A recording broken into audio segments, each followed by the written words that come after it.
Assalamualaikum warahmatullahi wabarakatuh. Waalaikumsalam warahmatullahi wabarakatuh. Bismillahirrahmanirrahim. Alhamdulillahi rabbil alamin. Wassalatu wassalamu ala ashrafil anbiya'i wal mursalin, Sayyidina wa maulana Muhammadin wa ala alihi wa ashabihil mujahidin at-tahirin, amma ba'du. Saudara-saudara, kita maklum bahwa solat merupakan sarana yang paling efektif untuk mendekatkan manusia kepada Allah. Makin dekat manusia dengan Allah, makin tidak senang iblis dan setan. Karena itu segala macam cara mereka berusaha mengaduk-ngaduk solat kita. Dan sesungguhnya jikalau kita mengerjakan solat, itu kan targetnya cuma dua. Pertama, agar solat kita itu sah. Yang kedua, agar solat kita itu qabul, yakni diterima oleh Allah. Kalau soal sah dan tidak, ukurannya gampang. Saya kalau ditanya orang, Pak, solat saya sah atau tidak, saya bisa jawab. Saudara, solatnya syarat rukunnya cukup apa tidak? Cukup, sah. Itu kalau perkara sah.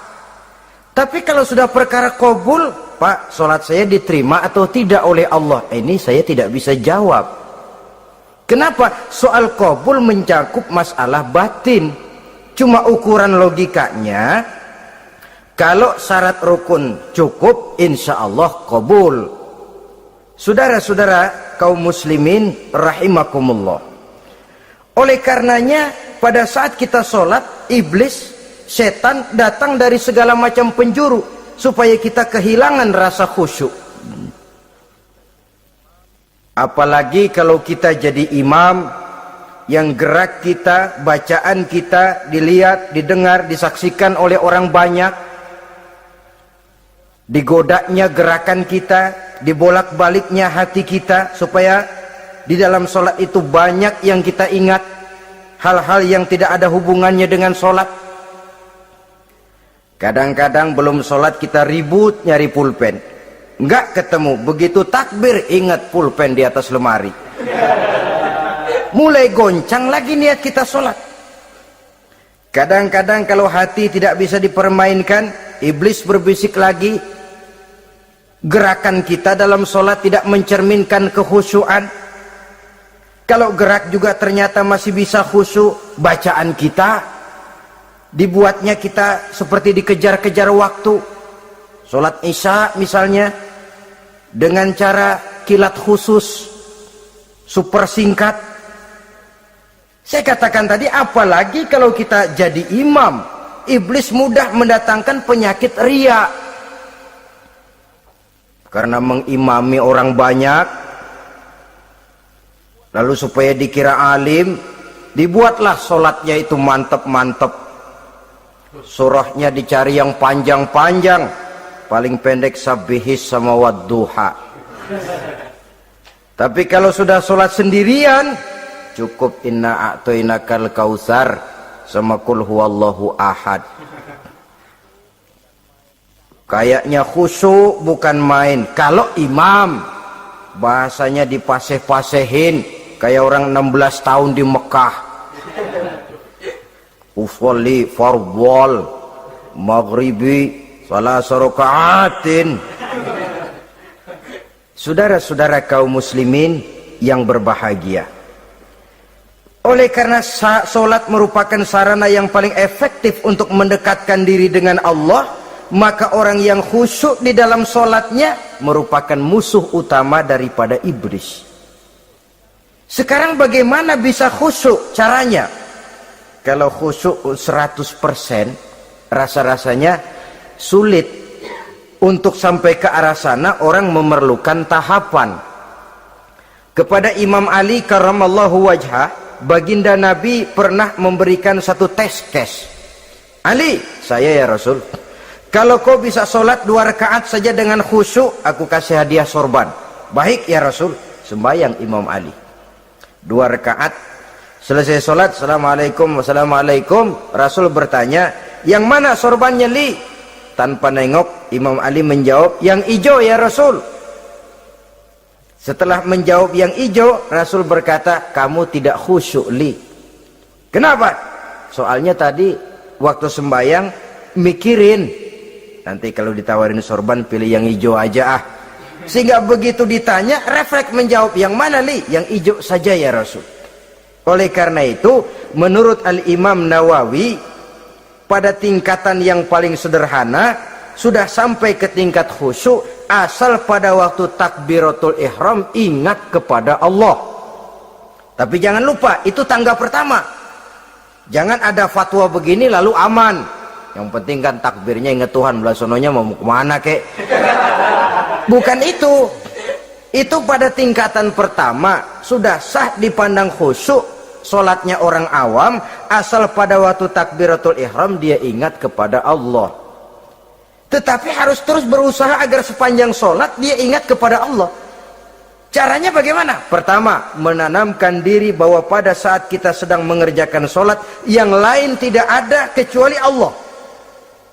Yang kedua, berusaha memahami apa yang kita baca, sehingga pada saat kita sujud, subhana rabbiyal a'la wa bihamdi, terbayang kemahasucian Allah, kemahatinggian Allah, sehingga hati tidak mengembara, mulut berucap, hati mengikuti apa yang diucapkan. Yang kadang-kadang membuat hati kita jalan-jalan, badan di masjid, badan takbir, badan ruku, tapi hati di pasar, hati di kantor, hati di pabrik. Karena yang kita ucapkan tidak berakar di hati. Yang kita baca kita nggak tahu artinya. Sangat boleh jadi hati lalu mengembara kemana-mana. Jadi untuk menopang kekhusyuan ini, cara yang paling efektif, pertama, tidak ada yang lain pada waktu kita sholat kecuali Allah. Yang kedua, berusaha memahami apa yang kita baca. Dikala kita sujud dikala kita duduk di antara 2 sujud, Rabbighfirli, ya Allah ampuni dosa saya, warhamni, kasihani saya, dan selanjutnya. Mulut membaca, hati mengikuti.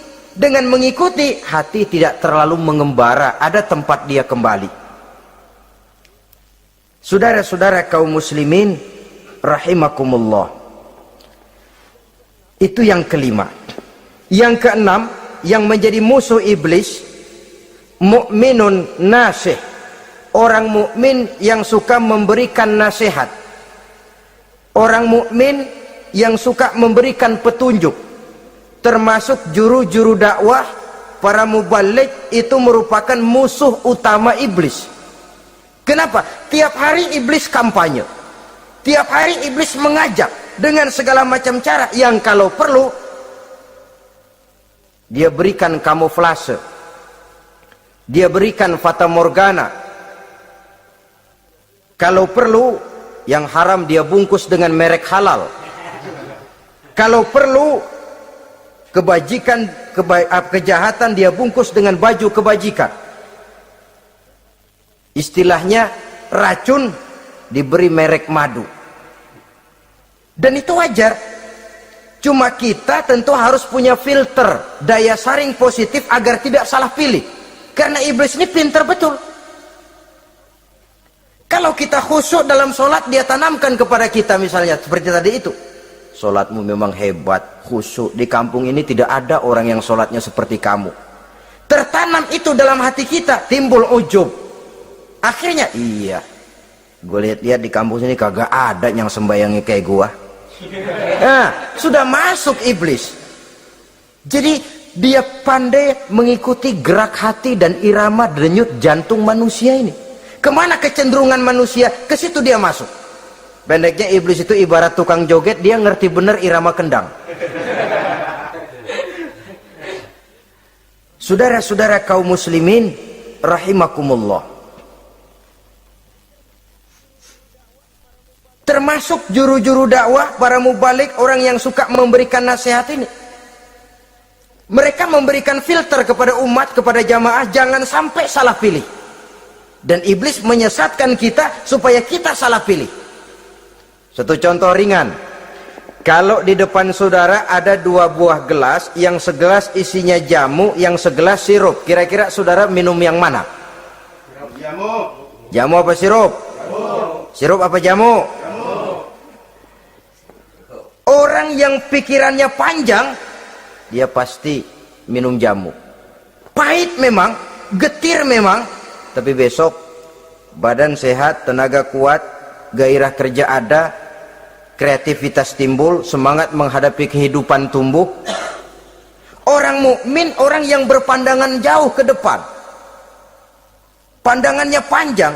Panjang kemana? Tidak cuma ke dunia, sampai juga dia memandang ke alam barzakh, ke akhirat. Sholat itu jamu, pahit.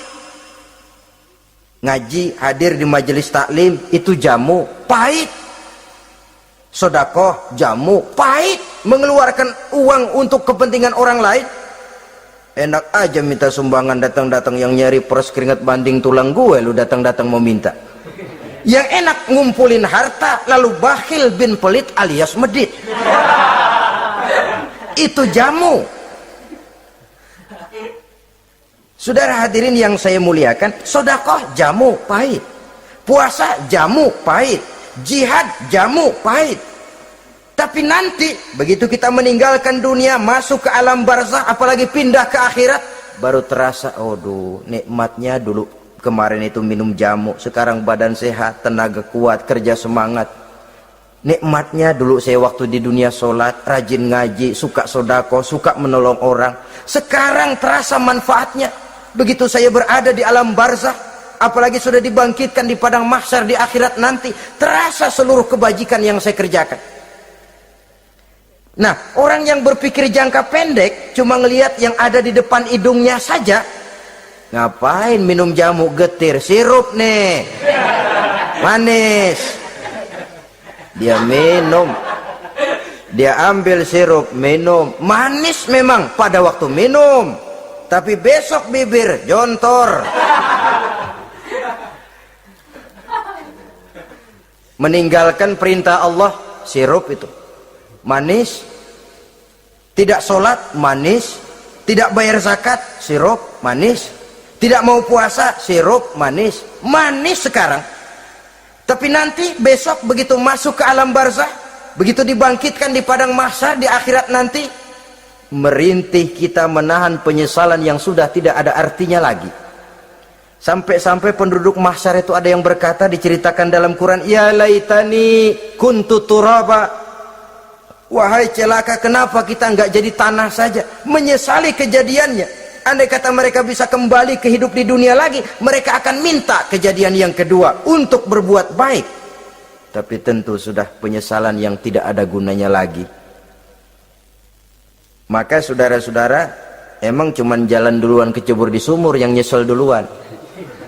Ada orang jalan, yang paling depan kecebur di sumur, itu tuh, gue nyesel duluan katanya. Nyesel duluan. Yang lain mesti nyeselnya belakangan. Saudara hadirin yang saya muliakan, nah, orang yang suka memberikan nasihat kepada orang lain dimusuhi iblis. Kenapa? Tentu nasihat yang membawa kebaikan. Iblis nggak senang betul itu. Kita nasihatin teman, udah berhenti dah, jangan pada mabuk lagi. Iblis gergetan bener. Ini orang dilarang lagi. Kita nasihati teman, udah jangan masang-masang lagi dah, nggak bakalan kena, dikebohongin. Nggak ada orang jadi kaya masang judi, bangkrut malah loh. Ini kan termasuk tipu daya iblis, judi dinamain sumbangan. Itu sama saja itu, madu, racun mereknya madu. Judi dinamain sumbangan. Di belakang beca pada nyumbang. Kayak orang kaya lagunya.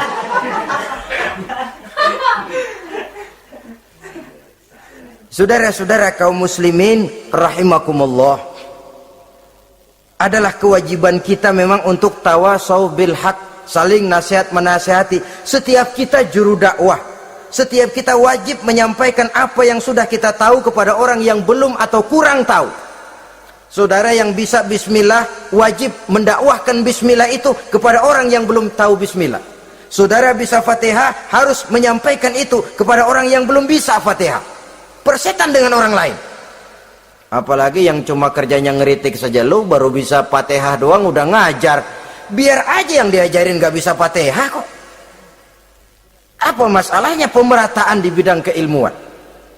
Sebab memang biasa penonton itu selalu lebih pandai menilai, kayaknya lebih pintar dari yang main. Sama saja orang nonton bola ngomel melulu, padahal dia sendiri belum tentu bisa main. Dengerin orang pidato pun begitu, monten bisa, wah kalau dia yang pidato 1 jam kayak semenit. Tapi kalau si Ano tuh kita udah pegel belum juga mau berhenti. Monten bisa, coba dia suruh pidato udah 1/4 jam masih ama ba'du. Apa mau dibilang ama ba'du?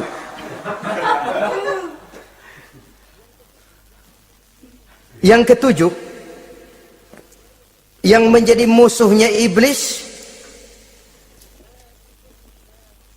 taibun sabitun ala taubatihi, orang yang bertaubat dan tetap di atas taubatnya. Secara jujur, tidak ada manusia yang tidak punya salah. Dan orang yang baik memang bukan orang yang tidak punya salah, karena tidak ada orang yang tidak punya salah. Orang yang baik adalah orang yang apabila melakukan kesalahan dia segera sadar, dijadikannya itu sebagai pelajaran untuk tidak diulanginya lagi pada masa yang akan datang. Biasanya kita menghakimi orang pintar, kita nggak merasa bahwa kita juga punya kesalahan. Kalau kita ngelihat maling ayam kita teriak, padahal kita nyolong kambing. Lebih besar dari si maling ayam, merasa diri lebih benar dari yang lain, padahal kita lebih kotor dan lebih jelek.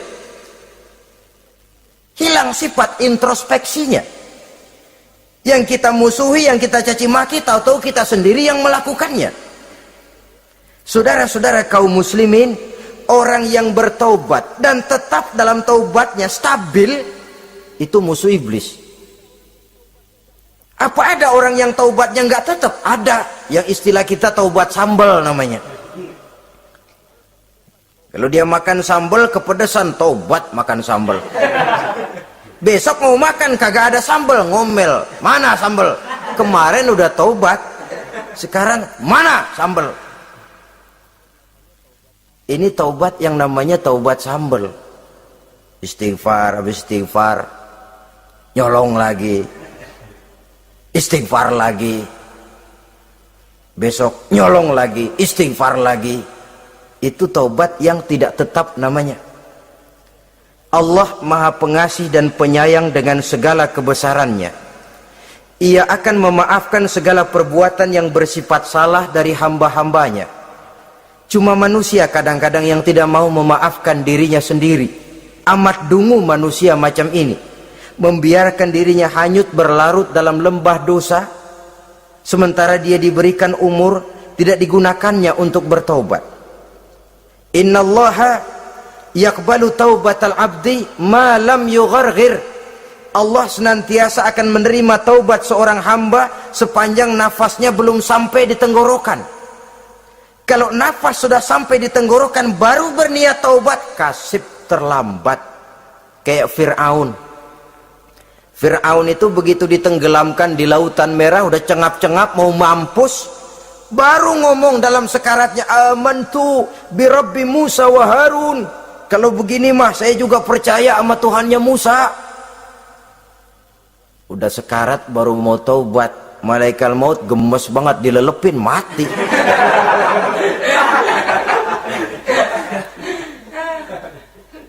Nah, kepada adik-adik remaja, biasanya kalau sudah bicara taubat, pikiran kita, taubat mau urusan 70 tahun ke atas, kita masih lama ini. Sebenarnya tidak.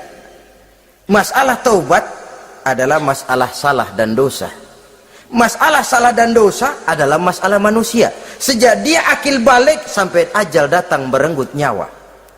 Hidup ini tidak selalu berjalan mulus. Hidup ini tidak selalu berjalan di atas kertas putih. Kadang kita tersilap, kadang kita tersalah, kadang situasi dan kondisi menyebabkan kita berbuat lain dari yang seharusnya. Itu kehidupan, silih berganti. Oleh karenanya pesan Nabi, wa'atbi'i sayyi'atal hasanah, perbuatan salah ikuti dengan kebajikan, dosa iringi dengan taubat. Jangan nunggu, saya untuk taubat takut nanti bikin lagi. Nah, ini namanya punya harapan mau bikin lagi. Nanti aja dah kalau tua-tuaan. Saudara, kalau dosa itu ditumpuk, itu sama saja kotoran yang menodai hati. Kalau kotoran gak rajin kita bersihin, dia akan berkarat. Dan kalau sudah berkarat, sudah sulit untuk dibersihkan. Itu makna ungkapan Imamul Ghazali, hati manusia sebening kaca. Lapisan dosa yang dia kerjakan adalah debu yang menutupi jernihnya kaca. Orang yang bersih dari dosa, dekat dengan Allah, hatinya jernih seperti kaca. Dari hati yang jernih, radarnya kontak kepada Allah. Sinyalnya nyambung, channelnya itu. Getarannya hebat. Wajar kalau lalu dia bisa tahu apa yang besok akan terjadi. Diberitahu oleh Allah. Yang namanya ilmu laduni itu. Ilmu yang ditransfer langsung oleh Allah. Karena kebersihan hatinya. Mana ada orang gak belajar bisa pinter. Iya, kalau hatinya butek emang gak ada. Tapi kalau Allah mau berberangkat dari hati yang bersih, yang kontaknya nyambung kepada Allah, hati itu seperti kaca, kata Imam Ghazali. Dosa yang kita lakukan adalah debu. Kalau debu sedikit datang kita lap, datang lagi kita bersihin, datang lagi kita bersihin, insya Allah nggak sampai jadi noda di atas kaca itu. Tapi kalau nunggu debu itu sampai bertumpuk, besok aja ngelapnya dah, besok aja ngebersihinnya, bertumpuk dia, sulit membersihkannya. Walaupun kena, nodanya tentu tertinggal di atas kaca itu. Karena itu dalam kehidupan remaja misalnya, pemuda misalnya, kita tidak bisa menolak mode, tidak bisa menolak musim. Modenya disco, modenya breakdance, modenya joget, modenya jaipongan. Mode pada waktunya habis, ya habis. Tapi bagaimanapun dia akan punya dampak, memberikan bekas dalam membentuk kepribadian. Dan ini efek yang tidak kita inginkan. Efeknya, bukan modenya itu. Jadi oleh karenanya saudara-saudara, masalah taubat bukan masalah 70 tahun ke atas, tapi masalah manusia sejak dia akil balik sampai ajal datang merenggut nyawa. Sepanjang nafas belum sampai di kerongkongan, Allah akan menerima taubat seorang hamba. Bahkan dalam hadis qudsi Allah menyatakan, lau amiltumul khotoya hatta mala'atis sama' thumma nadimtum fataballahu alaikum. Kalaupun kamu berbuat dosa sampai penuh langit dengan dosamu, kemudian kamu bertaubat dan menyesal, Allah pasti akan menerima taubatmu. Jadi orang yang taubat dengan sebenarnya dan tetap dalam taubatnya, itu musuh iblis. Tapi orang yang taubatnya angin-anginan, iblis demen banget.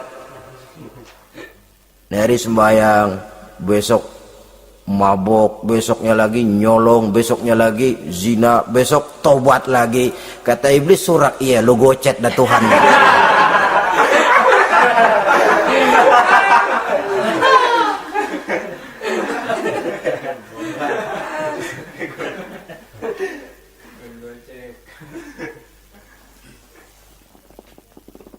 Selanjutnya yang ke-8, musuh iblis, musuh setan, mukminun yudawi mu'alat taharah. Orang mukmin yang membiasakan diri selalu dalam keadaan bersuci, baik dari hadas kecil, lebih-lebih dari hadas besar. Wudu utamanya memang untuk sholat, tapi membiasakan wudu dalam kehidupan sangat baik sekali.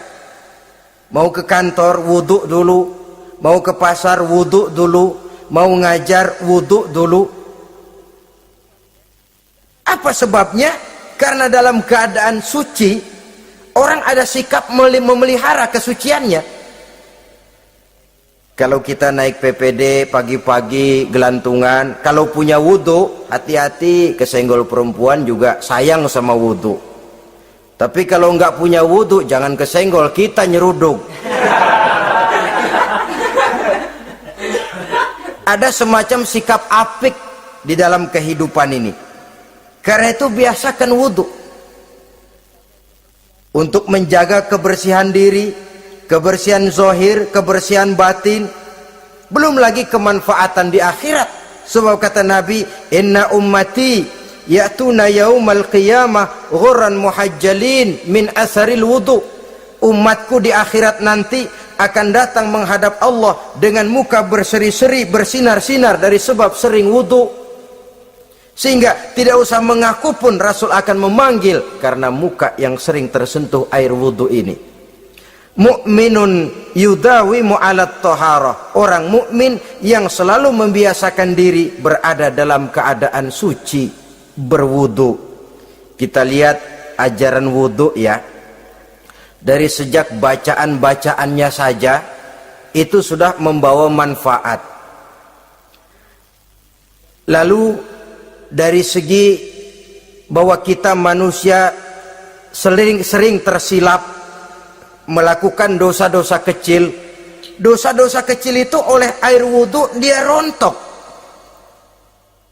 Tangan kita suka colak-colek pada saat membasuh dua tangan. Allahumma inni as'alukal yumna wal barakah wa a'udzubika minasyu'mi wal halakah. Dosa yang ada di tangan itu rontok.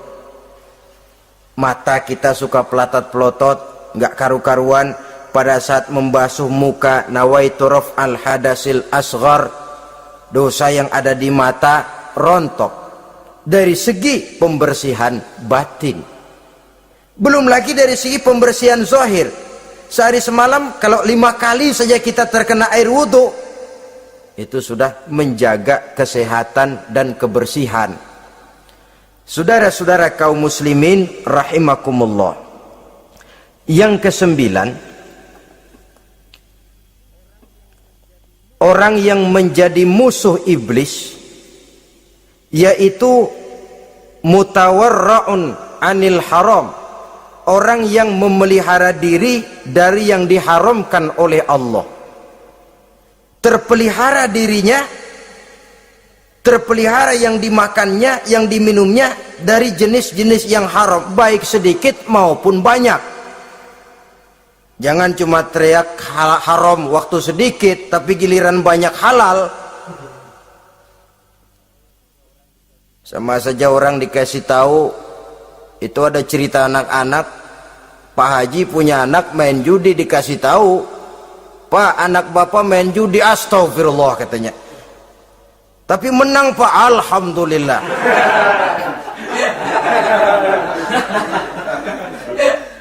Ini kan sama saja, giliran sedikit dibilang haram karena dia nggak dapat jatah, begitu dapat banyak dan dia kecipratan jadi halal.